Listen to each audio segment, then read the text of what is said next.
Hello friends, WBSSC সংক্রান্ত কিছু গুরুত্বপূর্ণ আপডেট নিয়ে উপস্থিত হয়েছি। তো ইতিমধ্যে সবাই জেনে গেছো যে WBSSC group C D exam date notice out হয়ে গিয়েছে গতকাল। তো সে বিষয়ে বিস্তারিত আলোচনা থাকবে।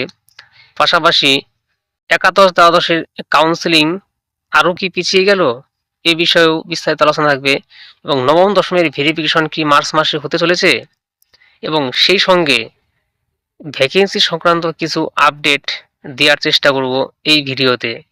তো তার আগে এই ধরনের গুরুত্বপূর্ণ ইনফরমেশন পেতে আপনারা চ্যানেলটিকে অবশ্যই সাবস্ক্রাইব করে পাশে থাকবেন। চলুন এবার ফিরে যাওয়া যাক মূল বিষয়ে। তো গতকাল ডাব্লিউবিএসএসসি তরফ থেকে একটি নোটিশ জারি করা হয়েছে যে আসন্ন যে গ্রুপ সি এবং ডি এক্সাম হবে, তো তার রিলেটেড সেই সংক্রান্ত একটি নোটিশ পাবলিশ করা হয়েছে। তো সেই নোটিশে কি বলা হয়েছে যে গ্রুপ সি এবং ডি নির্ধারিত মার্চ মাসের 1 এবং 8 তারিখে এক্সাম অনুষ্ঠিত হবে, যেটা আগে বলা হয়েছিল। তো সেই ডেটটাতেই সিলমোহর দিল।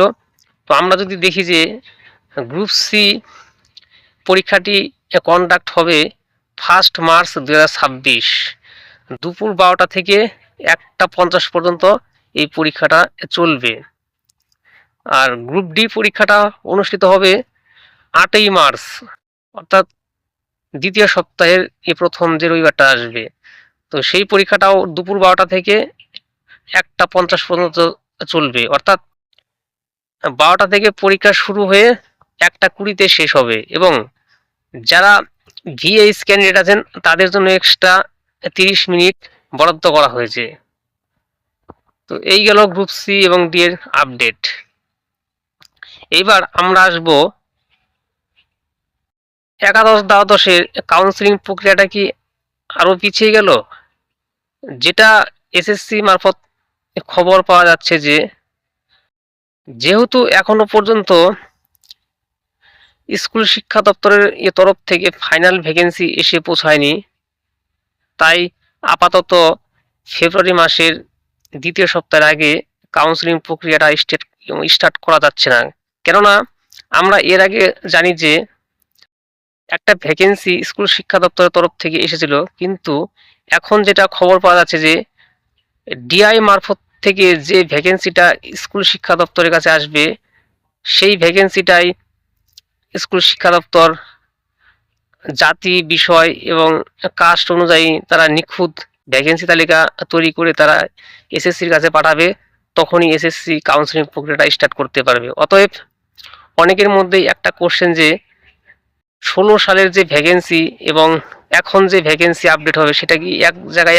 অবশ্যই এক জায়গায় আপডেট হবে, কারণ এক জায়গায় আপডেট হয়েই তো এই ভ্যাকেন্সিটা চলে আসবে।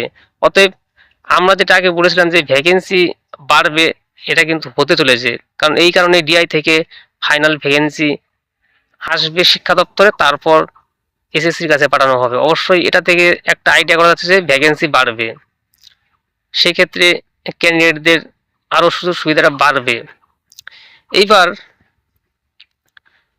নবম দশমের ভেরিফিকেশন প্রক্রিয়া কিন্তু মার্চ মাসের আগে শুরু হচ্ছে না, এমনটাই এসএসসি সূত্রের খবর। কেননা একাদশ দ্বাদশের কাউন্সিলিং প্রক্রিয়া 2 ফেব্রুয়ারির পর শুরু হবে। তো সেটা শেষ হওয়ার পর গ্রুপ সি এবং ডি এর যে এক্সামটা হবে সেটা নেওয়া হবে মার্চ মাসের প্রথম দিকে। এই এক্সামটা নেওয়ার পরই নবম দশমের ভেরিফিকেশন প্রক্রিয়াটা শুরু হবে, এমনটাই কিন্তু এসএসসি সূত্র মারফত খবর উঠে আসছে। তো এখন দেখা যাক যে এই মতো সমস্ত কিছু যদি চলতে থাকে তাহলে আশা করা যায় যে নবম দশমের ভেরিফিকেশন মার্চ মাসে হয়তো কমপ্লিট করে, মার্চ মাসের মধ্যে হয়তো কমপ্লিট করে দিবে। তারপর ইন্টারভিউ প্রক্রিয়া আছে, তারপর ভোটের আগে এখন শেষ করতে পারবে কিনা সেটা এখনো বলা যাচ্ছে না। কিন্তু যেভাবে চলছে তাতে মনে হচ্ছে যে ভোটের আগে হয়তো 9-10-এর সম্পূর্ণ নিয়োগ প্রক্রিয়াটা হয়তো শেষ করতে পারবে না, যেটা আমার ব্যক্তিগত মতামত। তো আজ এই পর্যন্তই, ধন্যবাদ।